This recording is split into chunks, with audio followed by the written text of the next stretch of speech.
Bon, bah, ça y est, Salut, c'est Johan. fait. Troisième titre Parce pour. que tu es en slip dans ton salon en ce moment, en train de Ouais. fêter le titre du Comme Napoli. Zelensky.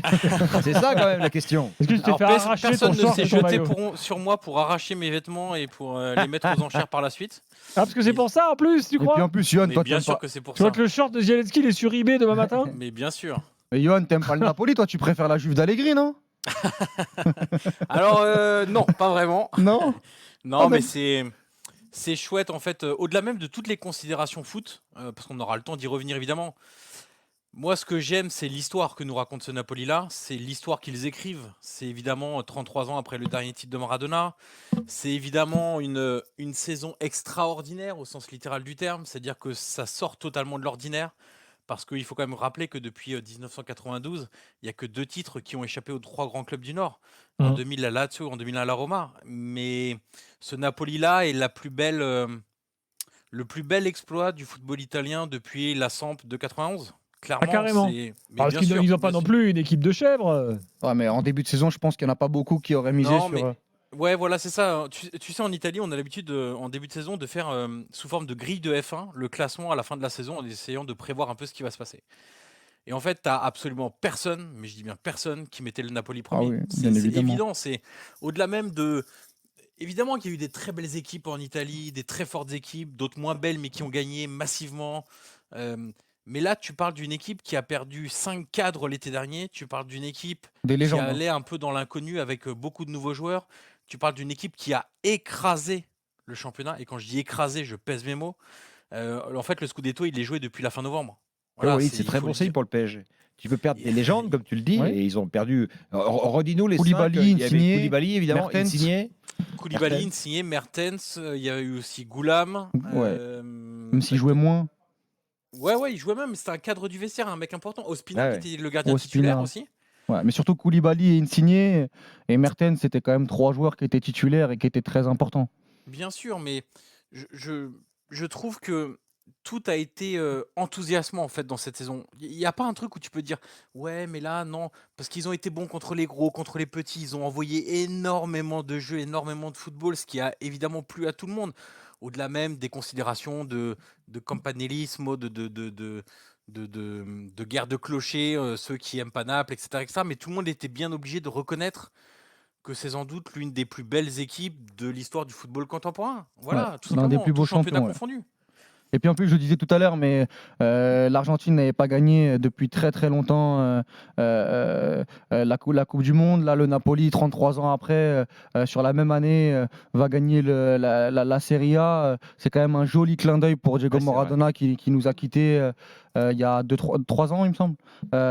Donc même ça, je trouve que l'histoire qu'on raconte par rapport à ça, là, on a vu tous les tifos avec Diego, Bien sûr. le fait qu'ils ont changé l'appellation de leur stade très très récemment. C'est magnifique, c'est Et magnifique. puis quand je parlais d'aspect hors terrain en fait, parce que ce soir c'est même pas on n'a même pas envie de parler de foot en fait. Très Oui, sincèrement, on le c'est fera dans les anecdotique. jours qui viennent. Mais quand vous voyez la fête qu'il y a, alors déjà à Udine où il y a 10 000 supporters napolitains qui sont là devant les grilles en train d'attendre les joueurs, le bus qui va repartir pour l'hôtel, etc. C'est à Naples ce qui se passe à Naples. C'est-à-dire que je pense qu'il y a à peu près personne qui est chez soi ce soir à Naples. Tout le monde est dans la rue. Il y a non pas des En slip. dizaines, mais des centaines de feux d'artifice. Il y a une culture du feu d'artifice à Naples Ah oui. quand il s'agit de fêter des événements importants. Là, c'est des centaines de feux d'artifice qui ont été Je déclenchés conseille de partout. faire un 31 décembre à Naples. Exactement.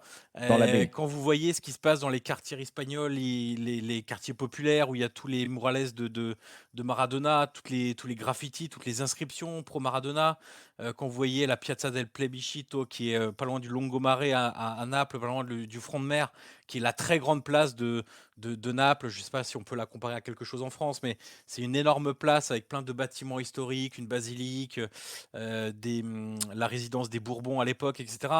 C'est noir de monde, c'est des fumigènes dans tous les sens, c'est des drapeaux énormes, c'est des gens qui se prennent dans les bras, c'est des gens qui pleurent. Voilà, en fait, ce soir, ça va au-delà du football. C'est aussi pour ça qu'on adore ce sport-là. C'est que tu éprouves Johan, des je me demandais, sentiments qui est-ce sont que hors du commun. Spalletti a déjà été champion? Non, Non, justement. c'était le loser, c'était toujours le deuxième. Exactement, il a été longtemps deuxième avec la Roma. Alors, il a été champion au Zénith en Russie. Ah oui, au Zénith. Oui. Mais En Italie. même Non. pour lui, C'est une très belle histoire parce qu'il accède à un autre niveau ce soir. Parce qu'effectivement, je crois que c'est Walid qui disait c'était un peu vu comme le loser. Effectivement, c'était un peu le mec qu'on prenait pour commencer des projets, pour créer des projets. Bâtisseur. Et puis, quand il fallait aller plus haut, on prenait quelqu'un d'autre. Mhm. Et là, il montre aussi que lui, il accède à ce rang-là des entraîneurs qui ont donné une belle identité de jeu à leur équipe et qui ont aussi gagné. Donc, très sincèrement, ce soir, c'est au-delà de tout ce qu'on peut penser pour qui on est, pour qui on n'est pas, si on est supporter de telle ou telle équipe, etc. Je pense qu'il y a une forme de satisfaction générale. Non, puis ça fait du bien dans ces pays où tu as, un peu comme en Allemagne ou en. Enfin, il y a beaucoup de pays où c'est 2-3 clubs au Portugal, 2-3 clubs qui monopolisent tous les titres. Bon, bah, c'est chouette de voir effectivement de temps en temps Un petit renouvellement. un petit renouvellement. Et là, c'est un magnifique renouvellement. Là, on a Peut-être 3 l'année où on s'y attendait pas. Là, on a 3 Et- champions différents sur les 3 dernières années pour la Serie A. Ouais, et justement, ça c'est très bien Sans la aussi Juve, parce hein. que quand on parle de modèles de football qu'on va avoir dans les années à venir, avec des compétitions qui peuvent se créer, etc., que le Milan l'année dernière et le Napoli gagnent cette année, je trouve que c'est un très bon signal envoyé parce que c'est deux équipes qui sont pas dans le top 3 des masses salariales de Serie A. C'est pas des équipes qui ont des énormes stars. Il n'y a pas un Maradona dans ce Napoli-là. Il y a une somme de joueurs qui ont fait un collectif extrêmement fort. Et ce soir, la fête, elle était évidemment à Udine, elle est dans Naples, et puis il y avait le stade Diego Armando Maradona qui avait été ouvert au public, où il y avait 8 écrans géants disposés dans tout le stade pour suivre cette rencontre. Et au coup de sifflet final, Jérôme Thomas a préparé ça, il y avait une musique qui a été diffusée, qui est une musique, un hymne à Naples en dialecte napolitain, napoléen, qui a uni tout le monde, et il y avait énormément de gens en larmes dans les tribunes du Maradona sur cet hymne-là, cet hymne à Naples. Vous savez que cette ville, à l'échelle de l'Italie, elle est souvent montrée du doigt parce que je vais vous dire un peu tout ce qu'on dit, et en plus, ce qui n'est pas forcément vrai, il y a des choses vraies, des choses pas vraies, des choses exagérées, et il y a des choses qui sont très difficiles à régler, mais quand on vous dit c'est une ville où il y a beaucoup de chômage, c'est une ville qui est sale, c'est une ville où il y a tout le temps le bordel, c'est une ville où il est impossible de créer quoi que ce soit, c'est la ville de la mafia, c'est la ville des quartiers malfamés. Vous entendez tout un tas de choses de Naples, du sud de l'Italie de manière générale, mais aussi de Naples, et c'est une sacrée revanche que prennent les Napolitains ce soir. C'est aussi ça que permet le football, c'est d'accéder à une élévation du rang social pendant quelques heures, pendant quelques jours, pendant une année en fait, pendant le temps que va durer ce titre de champion.